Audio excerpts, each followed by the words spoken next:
Hello, welcome to मातृभाषा TV channel podcast. चलंतु खबर पर नजर पकाइबा।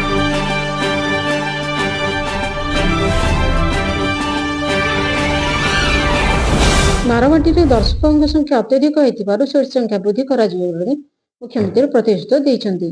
विधायकों दरमा पेंशन उभय वृद्धि करा जायछि 90,000 टंका पर्यंत।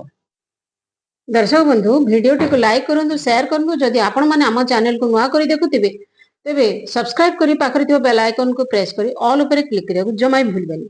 चलंतु डेरी न करी बारवाटी मुकाबला रे अधिनायक सूर्यकुमार यादव जोगु बारवाटी मैच टी भारतीय दल जीति नहीं मुख्यमंत्री सूचना देइथिले एवं क्रिकेट प्रेमी माने अत्यधिक होइतरे उत्साह को देखी मुख्यमंत्री आउ न रही प्रतिश्रुति देइथिले जे बारवाटी सीट संख्या मध्य बढ़ा जिवो, फल अधिक लोक बसी एहाको उपभोग करि परिबे। विपुल रन रे विजय करिथिबारु भारत को से बधाई देइथिले एवं उपमुख्यमंत्री क्रीड़ा मंत्री मध्य समत समस्त खेलटी को उपभोग करथिले। दर्शक बंधु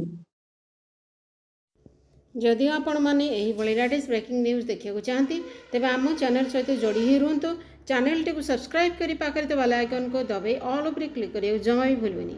जदि आपण ऑल ऊपर क्लिक करंती ताहले आपण चैनल माध्यम रे सठी देरी न करी परवर्ती खबर रे नजर पकाइबा।